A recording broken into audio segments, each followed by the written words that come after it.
We are, though, short of still a camper van or two. So we've got a few months to try and arrange that.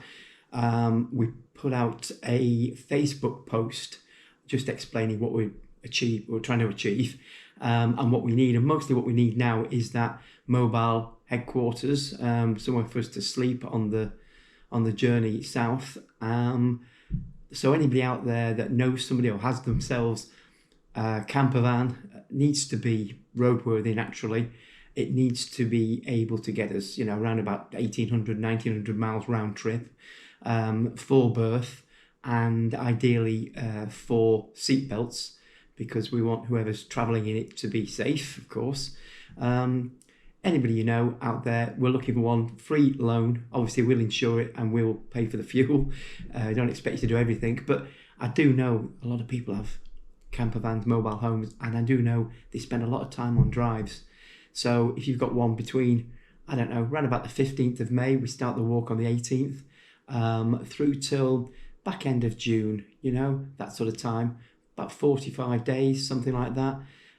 If you can loan us one of those, we have a driver, competent driver that can manage the journey up to John O'Groats and then follow us down to Land's End. But also, if you want to join in the adventure, if you want to be part of it and you want to be that driver and come along and be part of the support team, that would be great too. Absolutely fantastic. If you've got the time to do it, the more the merrier. And in fact, on that note, as I say, we've got Anonymous starting off with me from John O'Groats, but as we travel further south, I'd like to hope that 1 or 2 people could join us on the walk. I mean, that would be great.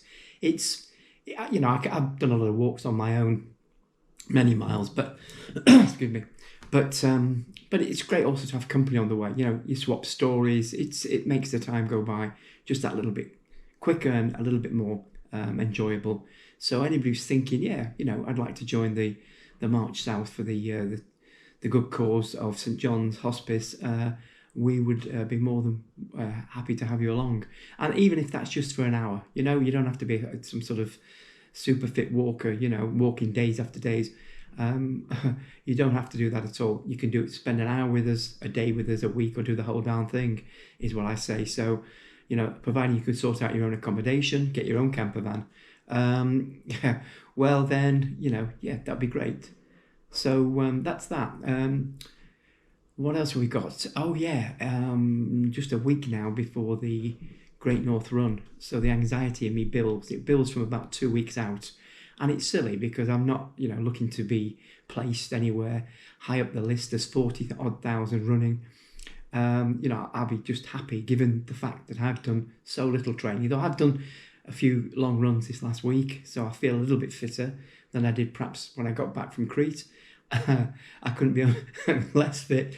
So I feel a little bit happy about that. But it'll be a slow time. And I am hoping, as I said in a previous vlog, that I'd like to try and interview some of the people, some of the crowds that they're fantastic, the supporters there, handing out the jelly babies and the ice pops and even beers are handed out. And, it's a real carnival atmosphere, proper good old northeast shindig. So, you run past, you high five some kids and stuff on the way, but you're normally focused. I think I'd like to try and take the GoPro on the selfie stick and perhaps just stop and chat to a few people and get their impression of what's going on around them, because they very rarely get that sort of viewing time that the BBC afford to the elite runners and maybe 1 or 2 charity runners, fancy dress guys, that sort of thing, get a sort of a look in on BBC. But it might be nice from the inside just to get a few as I go round, and complete the course.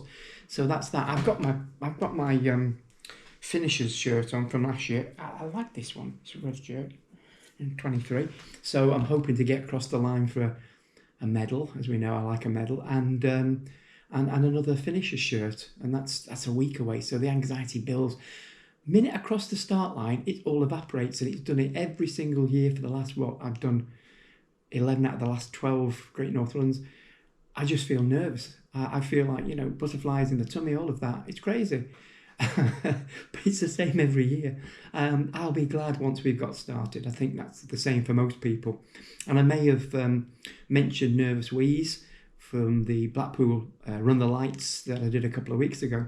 Um, when you've got 40 odd thousand people, no matter how many portaloos you've got, there's never enough. So many people will be. Well, the run starts on a dual carriageway. Oh, I mean, the traffic's, there's no traffic. I mean, that'd be ridiculous, wouldn't it? Trying to dodge the traffic as you set off down the dual carriageway. But no, that's all cleared, ready for the start. But there's an embankment either side, and on one side in particular, there's just a few bushes and trees. And there must be, at any one given time, 300-400 people all having a weir of poo. There's no dignity. I mean, runners of my ilk, we're not talking the elite runners, although Paula Radcliffe did, of course, famously have to stop for something of that nature, a toilet on the way. But no, runners in my position, there's no dignity with us at all. We're just a sweaty mess at the end. And so just clambering in amongst the bushes and dropping shorts and doing whatever just seems to be natural. And I don't know, it's one of the weirdest things. Men, women, don't just think it's fellas just standing there having a wee. It's everybody's in there and nobody gives a damn.